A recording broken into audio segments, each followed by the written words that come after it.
জেনে কির দাওয়াতের জাগায় ইশারা আমি তাকে দেগি দুআয়ে মদিনা। সল্লি আলা রাসূলিনা সল্লি আলা হাবিবিনা সল্লি আলা মুহাম্মাদিন সল্লি আলা শফিনা সল্লি আলা হাবিবিনা সল্লি আলা মুহাম্মাদিন। আমরা মদিনাতে যাব আজ না হয় তো কাল যাব। আমরা মদিনাতে যাব আজ না হয় তো কাল যাব। নবী মুদেরকে ডাকিবে নবী মুদেরকে ডাকিবে আজ না হয় তো কাল যাব। সল্লি আলা রাসূলিনা সল্লি আলা হাবিবিনা সল্লি আলা মুহাম্মাদিন।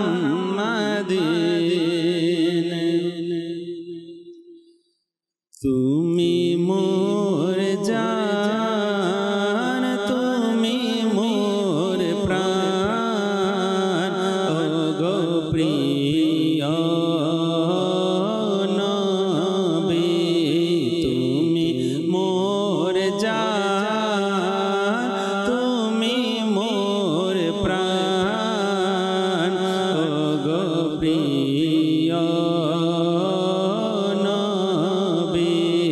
তব তরে কুরবানি প্রাণ ওগো প্রিয় নবী।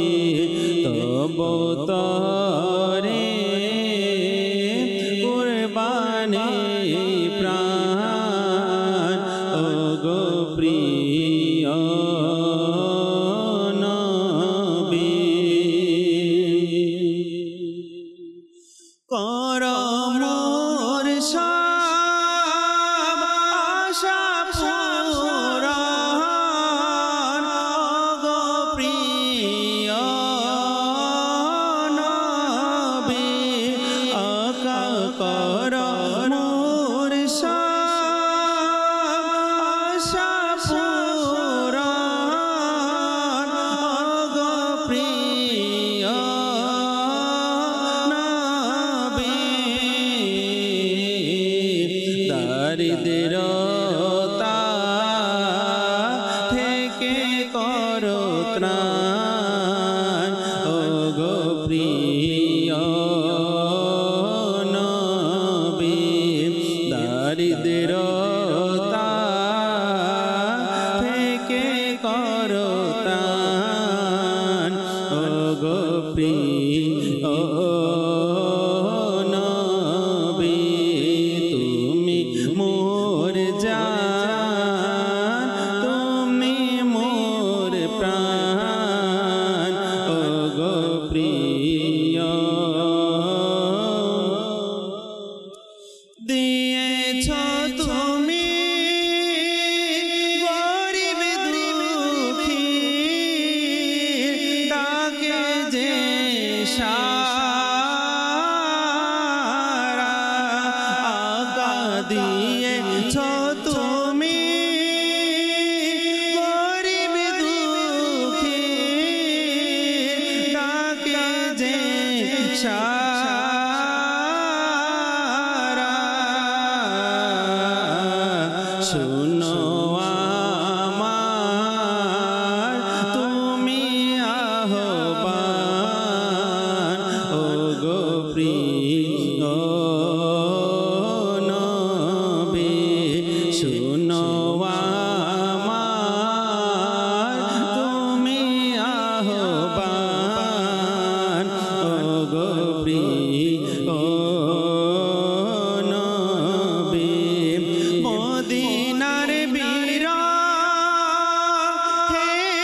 দেখার বড়ই আরমান ওগো প্রিয় মদিনার পাগল বলে লোকে যেন আমায় ডাকে আকা মদিনার পাগল বলে লোকে যেন আমায় ডাকে আকা মদিনার পাগল বলে লোকে যেন আমায় ডাকে এই নামে কত যে শান ওগো প্রিয় নবী এই নামে কত যে শান ওগো প্রিয় নবী তুমি মোর জান তুমি মোর প্রাণ ওগো প্রিয় মদিনায় ডেকে করো ভাগ সুপ্রসন্ন আমার আকা মদিনায় ডেকে করো ভাগ সুপ্রসন্ন আমার আকা মদিনায় ডেকে করো ভাগ সুপ্রসন্ন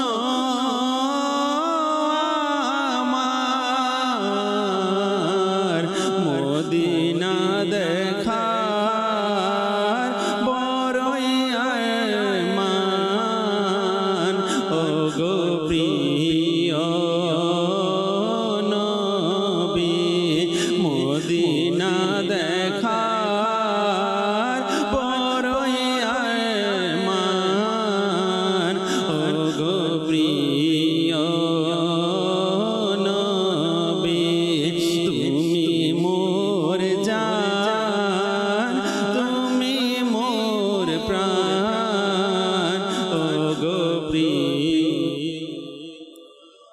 নবী তব তরে কুরবানি প্রাণ ওগো প্রিয় ও নবী তব তরে কুরবানি প্রাণ ওগো প্রিয়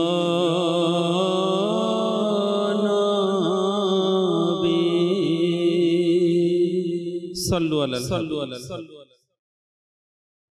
الحمد لله رب العالمين والصلاة والسلام على سيد المرسلين أما بعد فأعوذ بالله من الشيطان الرجيم بسم الله الرحمن الرحيم الصلاة والسلام عليك يا رسول الله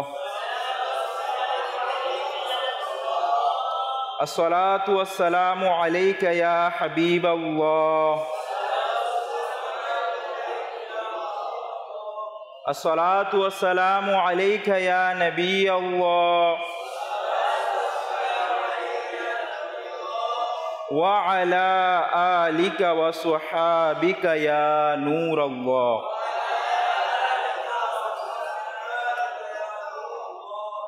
প্রিয় ইসলামী ভাইরা বিভিন্ন হাদিস গ্রন্থে দুরূদ শরীফের অসংখ্য ও অগণিত ফজিলত বর্ণনা করা হয়েছে।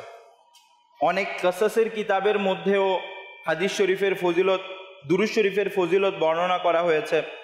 তারপর অনেক হাদিসের মধ্যেও বর্ণনা করা হয়েছে।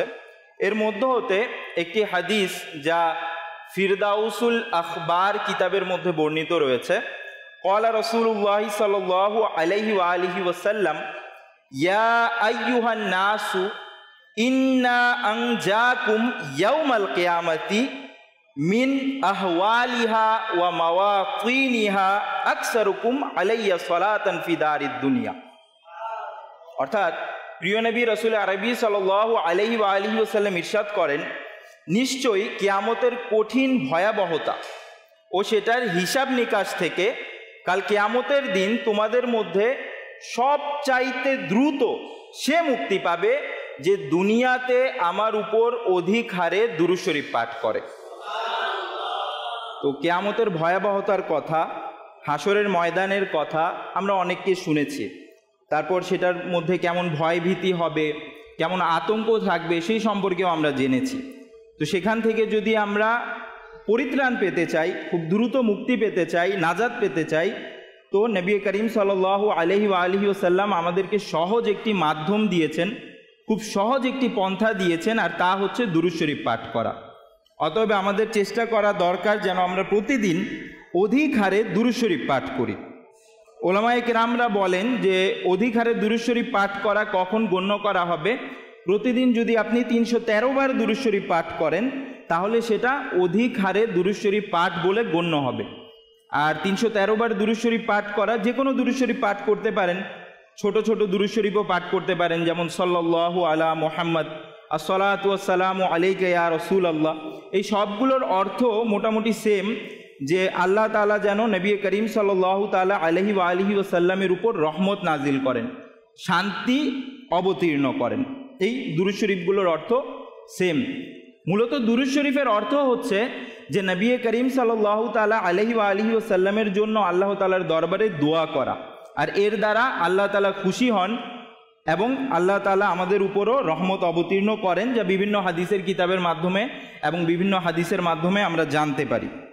প্রিয় প্রিয় ইসলামী ভাইয়েরা, যে কোনো কাজ করার পূর্বে নিয়ত করার অপরিসীম গুরুত্ব রয়েছে। তার মধ্যে একটি হাদিস শরীফ যা জামিউস সগীর কিতাবের মধ্যে রয়েছে। ক্বালা রাসূলুল্লাহ সাল্লাল্লাহু আলাইহি ওয়া আলিহি ওয়াসাল্লাম, আফদালুল আমালি আন-নিয়াতুস সাদিকা। আমলের মধ্যে সর্বোত্তম আমল হচ্ছে সত্য নিয়ত করা। তো আমাদের উচিত যে কোনো কাজ করার পূর্বে আমরা যেন কিছু ভালো ভালো নিয়ত করে নেই। তো আসুন, যেহেতু আমরা বয়ান শুনছি, ইলমে দ্বীনের আলোচনায় বসেছি, কিছু ভালো ভালো নিয়ত করে নেই। ইলম অর্জন করার জন্য সম্পূর্ণ বয়ান শুনব, আদব সহকারে বসব, বয়ানের মাঝখানে উদাসীনতা থেকে বেঁচে থাকব, নিজের সংশোধনের জন্য বয়ান শ্রবণ করব, যা শুনব তা অন্যের নিকট পৌঁছে দেওয়ার চেষ্টা করব। আল্লাহ তাআলা আমরা যা যা নিয়ত করেছি এর উপর আমল করার তৌফিক দান করুন। প্রিয় ইসলামী ভাইরা, আপনারা অবগত আছেন এখন আলহামদুলিল্লাহি তাআলা মাহে রবিউল আউয়াল, রবিউল আউয়াল মাস, আরবি মাস অনুসারে রবিউল আউয়াল মাস। আর এই মাসের 12 তারিখে প্রিয় নবী রাসূল আরবি সাল্লাল্লাহু তাআলা আলাইহি ওয়া আলিহি ওয়াসাল্লাম জন্মগ্রহণ করেন। এই দুনিয়াতে তার আগমন ঘটে। কোন মাসে? রবিউল আউয়াল মাসে।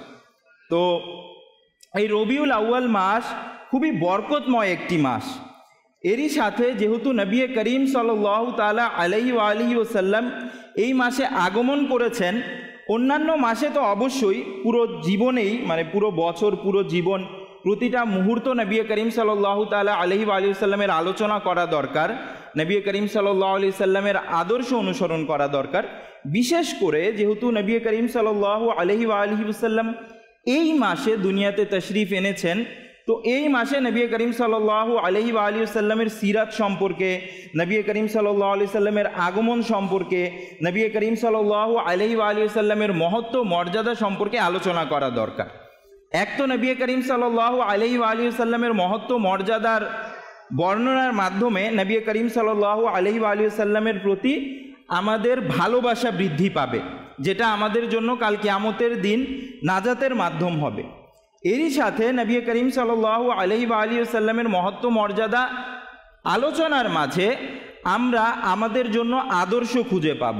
হ্যাঁ, যত বেশি আলোচনা করব, কেননা এখন আমরা দুনিয়াবি কাজে বা দুনিয়াবি বিষয়াদিতে এমন বেশি লিপ্ত হয়ে গিয়েছি, সেটা মিডিয়ার থ্রু হোক বা অন্য কোনোভাবে হোক, যে চারোদিকে আমরা দুনিয়াবি মানুষদেরকে দেখি এবং এক পর্যায়ে দেখা যায় আমাদের বাচ্চারা হোক বা যুবকরা হোক বা তরুণরা হোক বা আমরাই হই না কেন, আমরা আস্তে আস্তে অন্যদেরকে আমাদের রোল মডেল বানিয়ে নিই, আমাদের আদর্শ বানিয়ে নিই। তাদের মতো পোশাক পরার চেষ্টা করি, তাদের মতো চুল রাখার চেষ্টা করি, তাদের মতো ফ্যাশন বা তাদের মতো স্টাইল বা অ্যাটিটিউড নিজেদের মধ্যে ধারণ করার চেষ্টা করি। মনে করি এভাবে করেই আমরা মডার্ন হতে পারবো বা এভাবে করেই আমরা কিছু একটা লাভ করতে পারবো। কিন্তু আসল লাভ, যেটার মধ্যে মহান আল্লাহ তাআলা বলেছেন, যেটার মধ্যে আসল সফলতা, আসল সাকসেস, সেটা হচ্ছে নবী করিম সাল্লাল্লাহু আলাইহি ওয়া সাল্লামের আদর্শ। হ্যাঁ, মহান আল্লাহ তাআলা বলেছেন ইন্নাকা লা আলা খুলুকিন আযীম, না? তো মহান আদর্শ যাকে আল্লাহ তাআলা বলেছেন, আখ্যায়িত করেছেন, সেটা হচ্ছে নবী করিম সাল্লাল্লাহু আলাইহি ওয়া সাল্লামের আদর্শ। তো যদি আমরা ইহকাল ও পরকালে সফল হতে চাই, যদি আমরা নিজেদেরকে আধুনিক মনে করতে চাই, তাহলে সবচেয়ে বড় আধুনিকতা হচ্ছে নবী করিম সাল্লাল্লাহু আলাইহি ওয়া সাল্লামের আদর্শকে ফলো করা।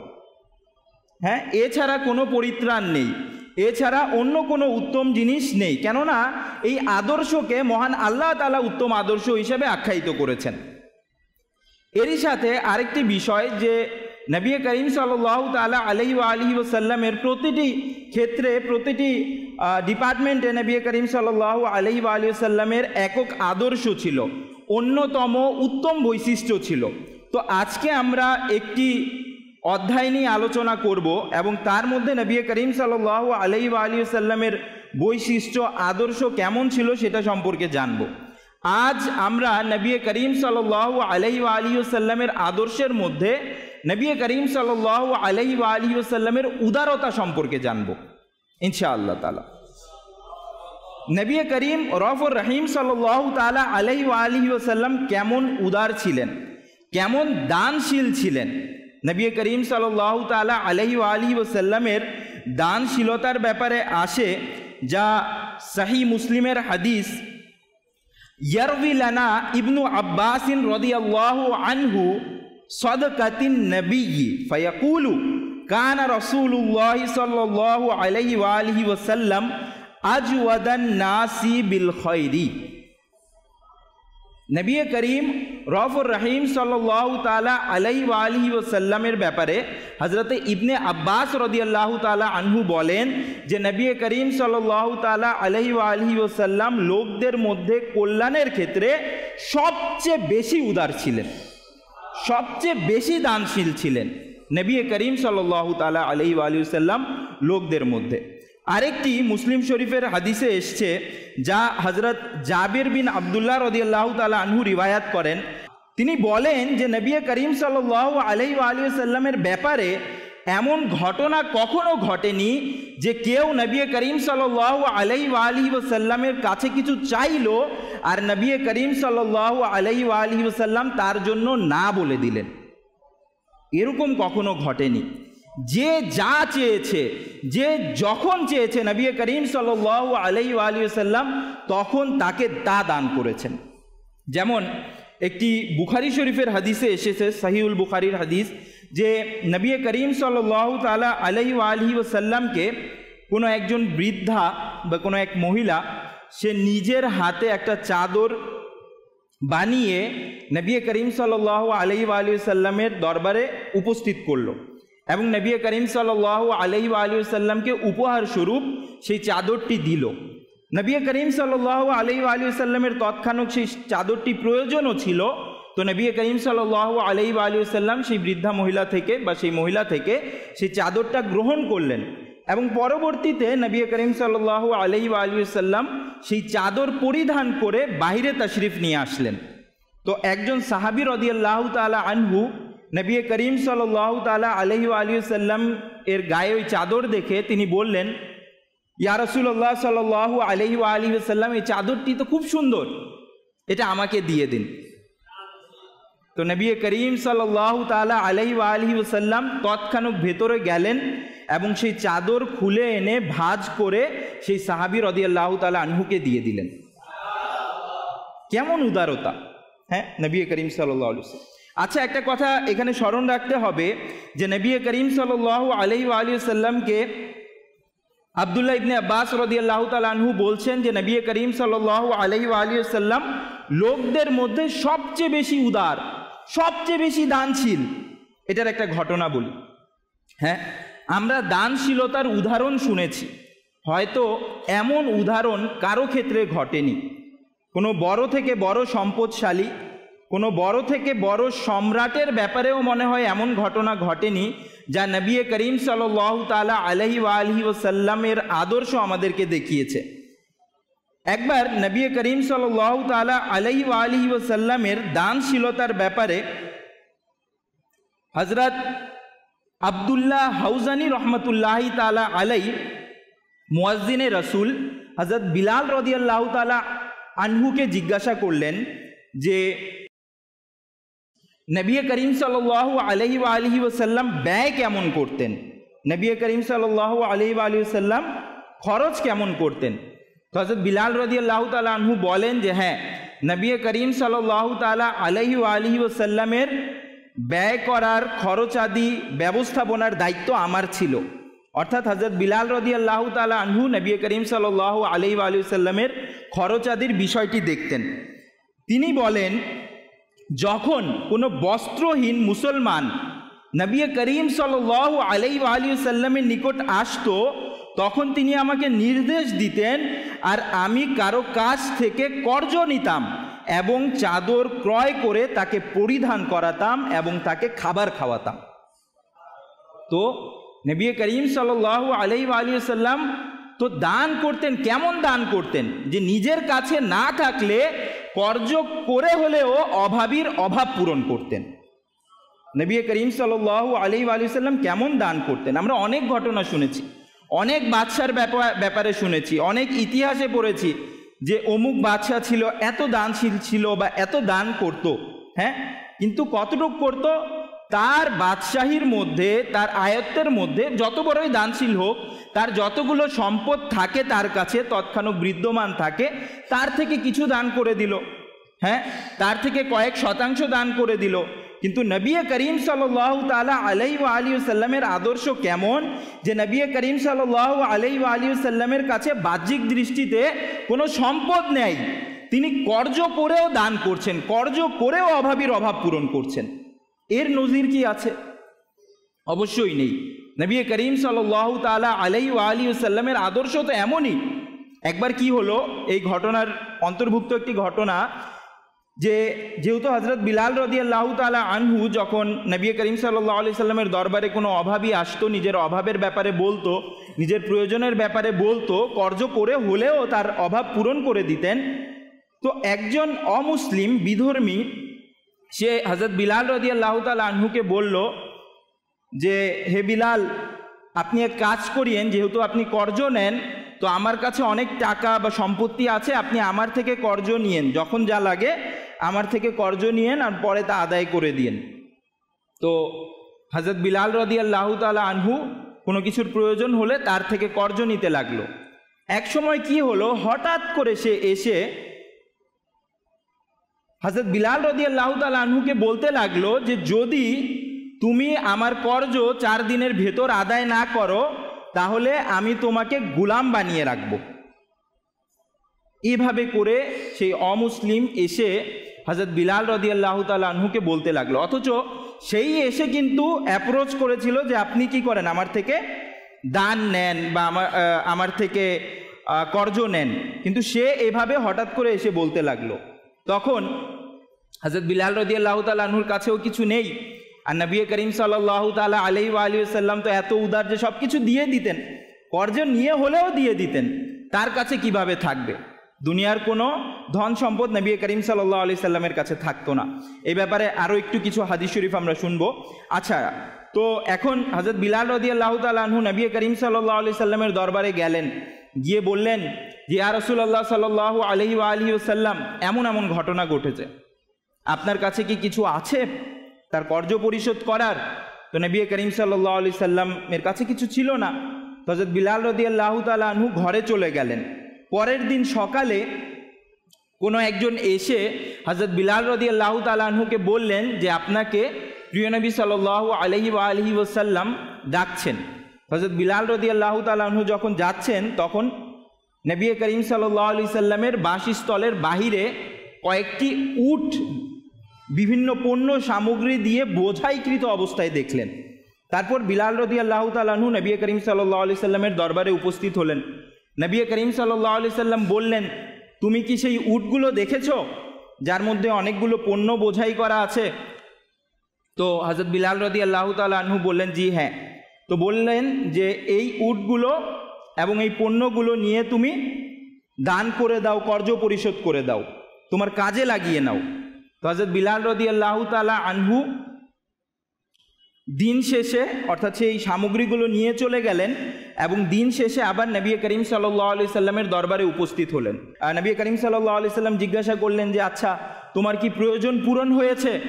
তো হযরত বিলাল রাদিয়াল্লাহু তাআলা আনহু বললেন, হ্যাঁ আমার প্রয়োজন পূরণ হয়ে গিয়েছে, আল্লাহ তাআলার দয়াতে আমার যতগুলো কর্জ ছিল সবগুলো আদায় হয়ে গেছে এবং যাকে যাকে দেয়ার, কেউ প্রয়োজন নিয়ে আসলে, কেউ অভাব নিয়ে আসলে যাকে যাকে দেয়ার তাকেও দেয়া হয়ে গেছে।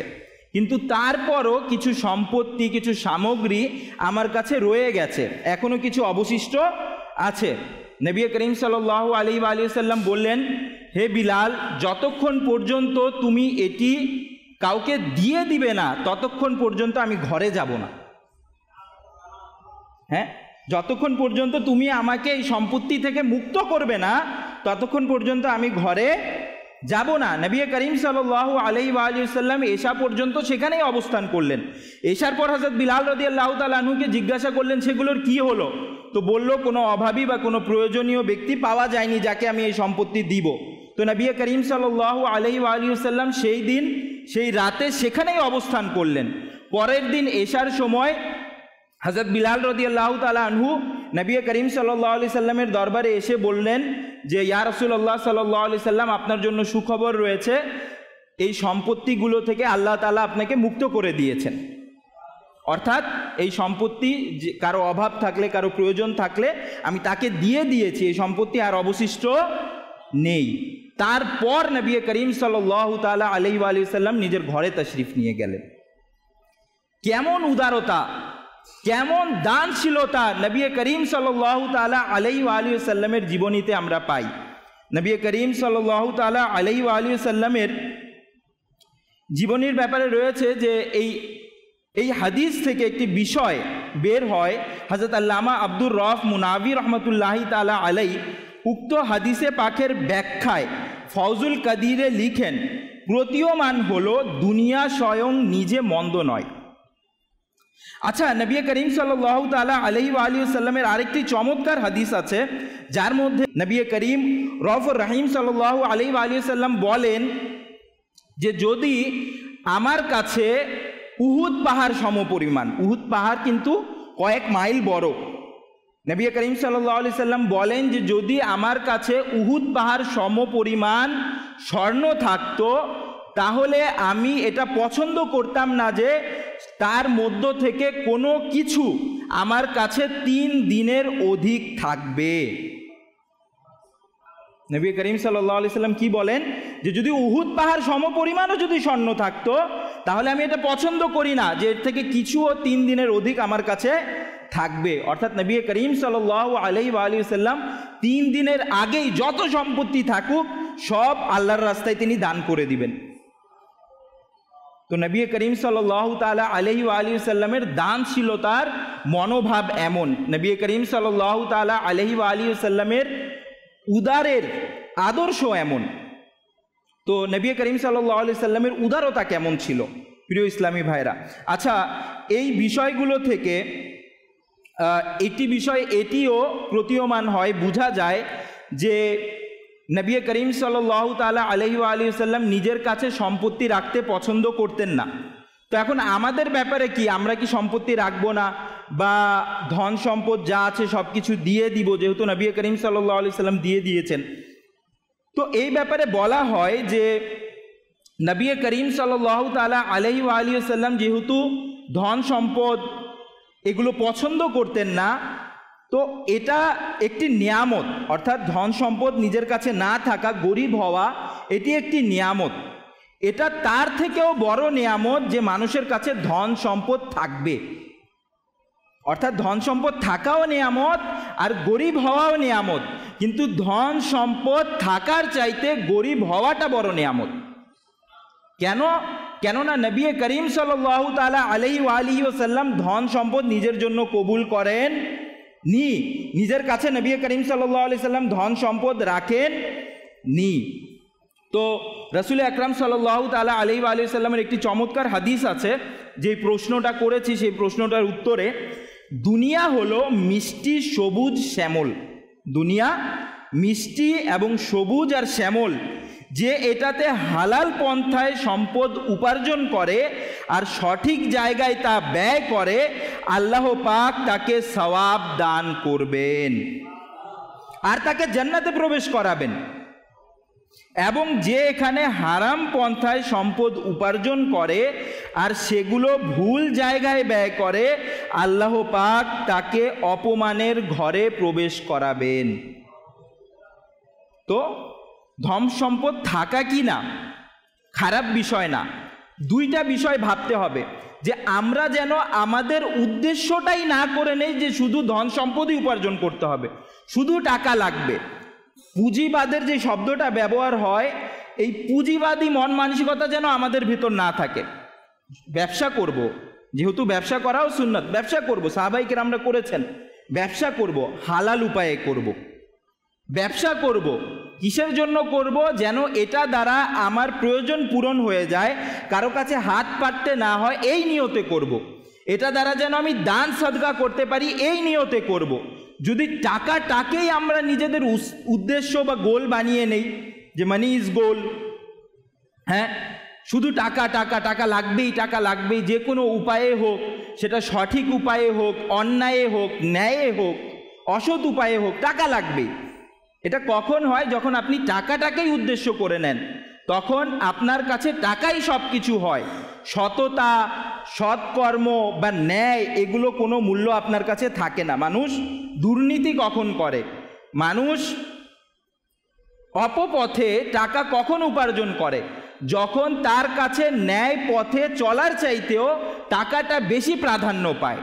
তার উদ্দেশ্য যখন পুঁজিবাদী মন মানসিকতা হয়ে যায়, যে না আমার বাস টাকাটা উপার্জনই করতে হবে, সেটা যেই উপায়েই হোক, তখন মানুষ অসৎ পথ অবলম্বন করে। অতএব যদিও ব্যবসা করব, টাকা উপার্জন করব, কিন্তু সেটা সৎ পথে উপার্জন করব।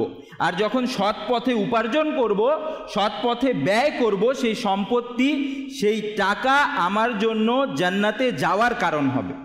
অসৎ উপায়ে যদি উপার্জন করা হয় বা ব্যয় করা হয়, তাহলে সেই টাকাটা কখনোই কল্যাণ বয়ে আনবে না। প্রিয় ইসলাম ভাইরা, এই হাদিসের ব্যাখ্যায় বলা হয় যে প্রতীয়মান হলো দুনিয়া স্বয়ং নিজে মন্দ নয়, দুনিয়া নিজে নিজে মন্দ নয়, যেহেতু এটা আখিরাতের শস্যক্ষেত্র। তাই যে ব্যক্তি শরীয়তের অনুমতিক্রমে দুনিয়ার কোনো জিনিস অর্জন করে, তো সেই জিনিসটি আখিরাতে তাকে সাহায্য করবে। অর্থাৎ যদি সঠিক উপায়ে, ইসলামী দৃষ্টিকোণ থেকে সঠিকভাবে, ইসলামী শরীয়ত মোতাবেক যদি আপনি কিছু উপার্জন করেন, অর্জন করেন, তাহলে এটা ইনশাআল্লাহ তাআলা কাল আখিরাতে আপনাকে সফল করবে। আর যদি অসৎ উপায়ে কেউ উপার্জন করে, তাহলে আখিরাতে তো সেটার হিসাব দিতেই হবে, দুনিয়াতেও সেটা থেকে সে কোনো সুফল পাবে না। অনেক টাকাওয়ালা থাকে, অনেক টাকাওয়ালা থাকে, লাখো কোটি টাকা থাকা সত্ত্বেও নিজের ছেলে মেয়েদেরকে মানুষ করতে পারে না। লাখো কোটি টাকা থাকা সত্ত্বেও নিজে এমন রোগে আক্রান্ত হয়ে যায়, যেই রোগের চিকিৎসা সে করতে পারে না। আর চিকিৎসা করলেও সেটা ভালোভাবে হয় না, শুধু টাকাই যায়, টাকাই যায়। কিন্তু অনেক টাকা, কি হবে এমন টাকা দিয়ে? তো টাকা উপার্জন করলেও আমরা সৎ উপায়ে করব। আর নবী করিম সাল্লাল্লাহু তাআলা আলাইহি ওয়া আলিহি ওয়াসাল্লামের যে আদর্শ, যে অভাবীর অভাব পূরণ করা, কেউ যদি এসে চায় তাকে না করা, তাকে মানা করে না দেয়া, বরং তাকে দান করা, সেই আদর্শ আমরা গ্রহণ করব। নবী করিম সাল্লাল্লাহু তাআলা আলাইহি ওয়া আলিহি ওয়াসাল্লামের মুসলিম শরীফের একটি হাদিস, তিনি বলেন সাদকা সম্পদ কমায় না, সাদকা সম্পদ কমায় না, আর আল্লাহ পাক ক্ষমা করার কারণে বান্দার সম্মান বৃদ্ধি পেয়ে থাকে। আর যে আল্লাহ পাকের সন্তুষ্টির লক্ষ্যে বিনয়ী হয়, আল্লাহ পাক তাকে উচ্চ মর্যাদা দান করেন।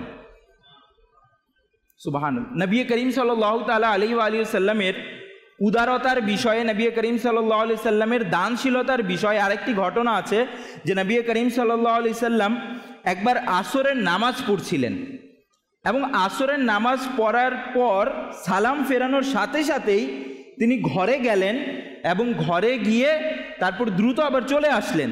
তো সাহাবায়ে কিরামরা একটু আশ্চর্য হলো যে নবী করিম সাল্লাল্লাহু আলাইহি সাল্লাম নামাজের মধ্যে হঠাৎ করে গেলেন আবার চলে আসলেন। তো নবী করিম সাল্লাল্লাহু আলাইহি সাল্লাম বললেন যে আমার মনে চলে এসেছিল যে আমার ঘরে কিছু সম্পত্তি আছে, কিছু স্বর্ণ বা কিছু ধন দৌলত আছে কিছু, তো আমার মনে হওয়ার সাথে সাথেই আমি ঘরে চলে গেলাম এবং সেটাকে দান করে আবার ফিরে আসলাম।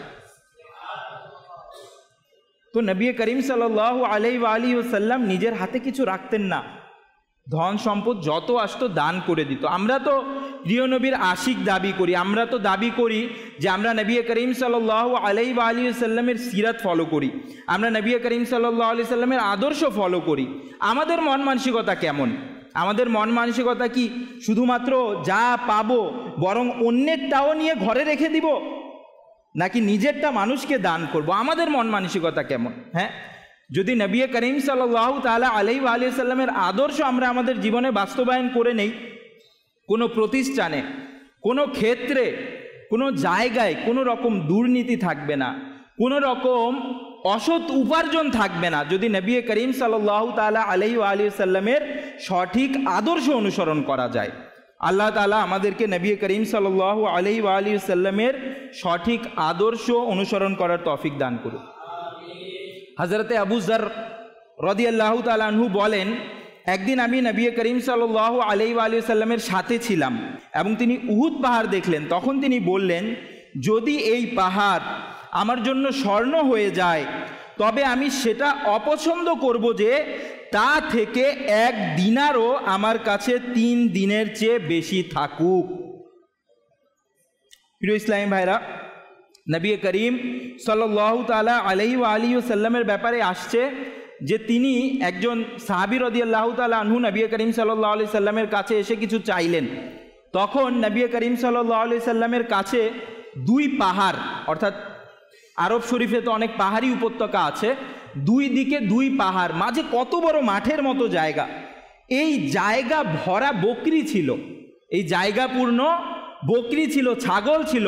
নবী করিম সাল্লাল্লাহু তাআলা আলাইহি ওয়া আলিহি সাল্লাম এই সব ছাগল তাকে দান করে দিলেন। তিনি গিয়ে নিজের যে গোত্রের লোক ছিল, সম্প্রদায়ের লোক ছিল, তাদেরকে গিয়ে তিনি বললেন যে ইসলাম ধর্ম গ্রহণ করো, নবী করিম সাল্লাল্লাহু তাআলা আলাইহি ওয়া আলিহি সাল্লামের দরবারে উপস্থিত হও। তিনি কাউকে অভাবী থাকতে দেন না, তার দরবারে কেউ অভাবী থাকে না। তো নবী করিম সাল্লাল্লাহু তাআলা আলাইহি ওয়া আলিহি ওয়াসাল্লামের দানশীলতা কেমন ছিল? প্রিয় ইসলামী ভাইরা, আমরা যদি দেখি যে কুরআনে পাকের সূরা বাকারার প্রথম যে আয়াতগুলো রয়েছে সেটার মধ্যে বলা হয়েছে যে কুরআন হিদায়াত হচ্ছে মুত্তাকিদের জন্য। কুরআন হিদায়াত কাদের জন্য? হুদাল্লিল মুত্তাকিন, মুত্তাকিদের জন্য। আর মুত্তাকি কারা, তাদের ব্যাপারে এই আয়াতের পরবর্তীতেই এসেছে যারা তাদের কাছে থাকা রিজিক থেকে আল্লাহ তাআলার পথে দান করে দেয়, তারা হচ্ছে মুত্তাকি। প্রিয় ইসলামী ভাইয়েরা, তো যদি তাকওয়া অর্জন করতে চাই তাহলে তাকওয়া অর্জন করার মাধ্যমও দান করা, অভাবীর অভাব পূরণ করা, খবর নেওয়া দরকার যে আমাদের প্রতিবেশীর কি অবস্থা, খবর নেওয়া দরকার যে আমার বন্ধুর কি অবস্থা, খবর নেওয়া দরকার আমার আপন ভাইয়ের কি অবস্থা, যদি তার কোনো সমস্যা থাকে সমস্যা দূর করা দরকার। হ্যাঁ, যে অভাবীর অভাব দূর করে আল্লাহ তাআলা তার অভাব দূর করে দেয়। হ্যাঁ, যে অন্যের সাহায্যে এগিয়ে আসে আল্লাহ তাআলা তার সাহায্যে এগিয়ে আসে। আর যদি আল্লাহ তাআলা কারো সাহায্য করে তাহলে কি আর কারো সাহায্যের প্রয়োজন পড়ে? কখনোই না। তো যদি আল্লাহ তাআলাকে সাহায্যকারী হিসেবে চান তো আমাদেরকে কি করতে হবে? দান সাদকা করতে হবে। আল্লাহ তাআলা আমাদেরকে দান সাদকা করার তৌফিক দান করুন। রাসূল করিম সাল্লাল্লাহু আলাইহি ওয়া সাল্লাম বলেন, যে ব্যক্তি কোনো মুসলমানের দুনিয়ার একটি পেরেশানি দূর করবে আর যে দরিদ্রদের জন্য দুনিয়াতে সহজতা প্রদান করবে আর যে দুনিয়াতে কোনো মুসলমানের দোষ গোপন করবে, আল্লাহ পাক দুনিয়া ও আখিরাতে তার দোষ গোপন রাখবেন। আর বান্দা যতক্ষণ আপন মুসলমান ভাইকে সাহায্য করতে থাকে, আল্লাহ পাকও তাকে সাহায্য করতে থাকেন। তো যদি আল্লাহ তাআলার সাহায্য প্রার্থনা করেন তো অন্যের সাহায্যে লেগে যান। একটি সুন্দর রিওয়ায়াত শুনেছিলাম যে যদি মনে করেন দোয়া কবুল হওয়ার অনেকগুলো মাধ্যম থাকে, যে দোয়া কিভাবে কবুল হবে, আমরা চাই যে আমাদের দোয়া যেন আল্লাহ তাআলার দরবারে কবুল হয়ে যায়। তো দোয়া কবুল হওয়ার মাধ্যম হচ্ছে যে আপনি যা নিজের জন্য চান তা আপনার অপর মুসলমান ভাইয়ের জন্য দোয়া করেন, তো আল্লাহ তাআলা অতি দ্রুত আপনাকে তা দান করে দিবেন। তো যখন আমরা অন্যের কল্যাণে লেগে যাব, আল্লাহ তাআলা আমাদের কল্যাণ করবেন। কিন্তু আমরা পুরোটা উল্টো পথে চলি, আমরা সম্পূর্ণ উল্টো পথে চলি। আমরা চেষ্টা করি যে অন্যের ক্ষতি করে কিভাবে আমার লাভ সাধন করা যায়। আমরা মনে করি যে হ্যাঁ, তার যদি 2 টাকা কম আয় হয় তাহলে মনে হয় আমার 10 টাকা বেশি হবে। পাশের দোকানদার, পাশের ব্যবসায়ী, তার যদি 2 টাকা কম আয় হয় তাহলে মনে হয় আমার 2 টাকা বেশি আয় হবে। এরকম না, তার যতটুকু রিজিক আল্লাহ তাআলা নির্ধারণ করেছেন সে ততটুকুই পাবে। হ্যাঁ, আর আমার যতটুকু রিজিক আল্লাহ তাআলা নির্ধারণ করেছে আমি ততটুকুই পাবো। তার কাছে যদি সারা দিন কাস্টমারের ভিড়ও থাকে তারপরও আমি ততটুকুই পাবো যতটুকু আল্লাহ তাআলা আমাদের জন্য রিজিক নির্ধারণ করেছেন। তো এই জন্য আল্লাহ তাআলার উপর ভরসা করা দরকার, আর ধন সম্পত্তি সৎ পথে উপার্জন করা দরকার। আর এরই সাথে নবী করিম সাল্লাল্লাহু আলাইহি ওয়া সাল্লামের আদর্শ দান সাদকা করা দরকার। আল্লাহ তাআলা আমাদেরকে তৌফিক দান করুক। প্রিয় প্রিয় ইসলামী ভাইরা, দাওয়াত ইসলামীর সাপ্তাহিক ইজতিমায় প্রতি সপ্তাহে কিছু দুরূদ শরীফ পাঠ করানো হয়। আসুন আমরা সওয়াবের উদ্দেশ্যে সেই দুরূদ শরীফগুলো পাঠ করে নিই। হযরত সাইয়েদুনা আনাস রাদিয়াল্লাহু তাআলা আনহু হতে বর্ণিত, নবী করিম রাউফুর রহিম সাল্লাল্লাহু আলাইহি ওয়া সাল্লাম ইরশাদ করেন, যে ব্যক্তি এই দুরূদ শরীফ পাঠ করবে যদি সে দাঁড়ানো থাকে তবে বসার পূর্বে, আর বসা থাকলে দাঁড়ানোর পূর্বে তার গুনাহ ক্ষমা করে দেয়া হবে। আসুন আমরাও পাঠ করে নেই। আল্লাহুম্মা সাল্লি আলা সাইয়্যিদিনা ওয়া মাওলানা মুহাম্মাদিন ওয়া আলা আলিহি ওয়া সাল্লিম। যে ব্যক্তি এই দুরূদ শরীফ পাঠ করবে তার উপর রহমতের 70টি দরজা খুলে দেয়া হয়। আসুন আমরাও দুরূদ শরীফটি পাঠ করে নেই। সাল্লাল্লাহু আলা মুহাম্মদ সাল্লাল্লাহু আলাইহি ওয়া সাল্লাম। হযরত আহমদ সাবি রহমতুল্লাহি তাআলা আলাইহি কতিপয় বুজুর্গদের থেকে বর্ণনা করেন, এ দুরূদ শরীফ একবার পাঠ করলে 6 লক্ষ বার দুরূদ শরীফ পাঠ করার সওয়াব অর্জন হয়। আসুন আমরাও পাঠ করে নেই। আল্লাহুম্মা সাল্লি আলা সাইয়্যিদিনা মুহাম্মাদিন সাল্লাল্লাহু আলাইহি ওয়াসাল্লাম আদাদা মা ফি ইলমিল্লাহি সালাতান দাইমাতাম বিদাওয়ামি মুলকিল্লাহ। একদিন এক ব্যক্তি আসলো, তো নবী করিম সাল্লাল্লাহু তাআলা আলাইহি ওয়া সাল্লাম সেই ব্যক্তিকে নিজের এবং হযরত আবু বকর সিদ্দিক রাদিয়াল্লাহু তাআলা আনহুয়ের মাঝে বসালেন। তো সাহাবাই কিরামরা অনেক আশ্চর্যান্বিত হলেন যে এই সম্মানিত ব্যক্তিটি কে। তো নবী করিম সাল্লাল্লাহু তাআলা আলাইহি ওয়া আলিহি ওয়াসাল্লাম সেই ব্যক্তিটি চলে যাওয়ার পর ইরশাদ করলেন যে এই ব্যক্তিটি যখন দুরূদ শরীফ পাঠ করে তখন এই দুরূদ শরীফটি পাঠ করে। আসেন আমরাও এই দুরূদ শরীফটি পড়ে নেই। আল্লাহুম্মা সাল্লি আলা মুহাম্মাদিন কামা তুহিব্বু ওয়া তারদা। নবী করিম রউফুর রহিম সাল্লাল্লাহু আলাইহি ওয়া আলিহি ওয়াসাল্লাম ইরশাদ করেন, যে ব্যক্তি এভাবে দুরূদ শরীফ পাঠ করবে তার জন্য আমার শাফাআত ওয়াজিব হয়ে যাবে। আসুন আমরাও পাঠ করে নেই। আল্লাহুম্মা সাল্লি আলা মুহাম্মাদিন ওয়া আনজিলহুল মাকআদাল মুকাররাবা ইনদাকা ইয়াউমাল কিয়ামাহ।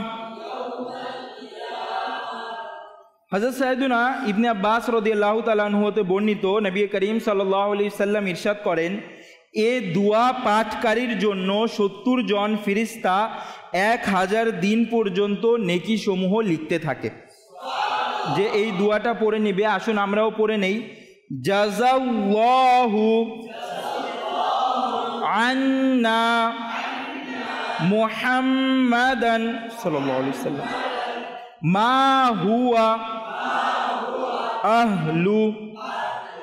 প্রিয় নবী সাল্লাল্লাহু আলাইহি সাল্লাম বলেন, যে ব্যক্তি এই দোয়াটি 3 বার পড়ে নেবে সে যেন শবে কদর পেয়ে নিল। আসুন আমরাও দুরূদ শরীফটি এই দোয়াটি পাঠ করে নেই। লা ইলাহা ইল্লাল্লাহুল হালিমুল কারীম সুবহানাল্লাহি রাব্বিস সামাওয়াতিস সাবঈ ওয়া রাব্বিল আরশিল আযীম। লা ইলাহা ইল্লাল্লাহুল হালিমুল কারীম সুবহানাল্লাহি রাব্বিস সামাওয়াতিস সাবঈ ওয়া রাব্বিল আরশিল আযীম। লা ইলাহা ইল্লাল্লাহু আল হালিমুল কারীম সুবহানাল্লাহি রাব্বিস সামাওয়াতিস সাবঈ ওয়া রাব্বিল আরশিল আযীম। সাল্লু আলাল হাবিব সাল্লাল্লাহু তাআলা আলা মুহাম্মদ সাল্লাল্লাহু আলাইহি ওয়া আলিহি ওয়াসাল্লাম।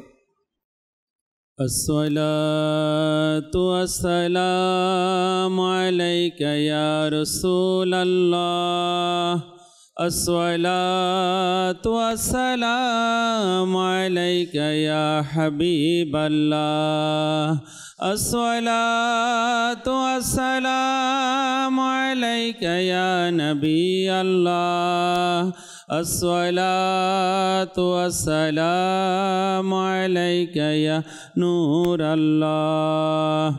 আসসালাতু ওয়াসসালামু আলাইকা ইয়া রাসূলাল্লাহ।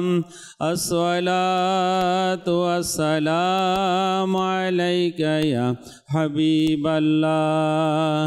আসসালাতু ওয়াসসালামু আলাইকা ইয়া নবিয়াল্লাহ। আসসালাতু ওয়াসসালামু আলাইকা ইয়া নূরাল্লাহ। আসসালাতু ওয়াসসালামু আলাইকা ইয়া রাসূলাল্লাহ। আসসালাতু ওয়াসসালামু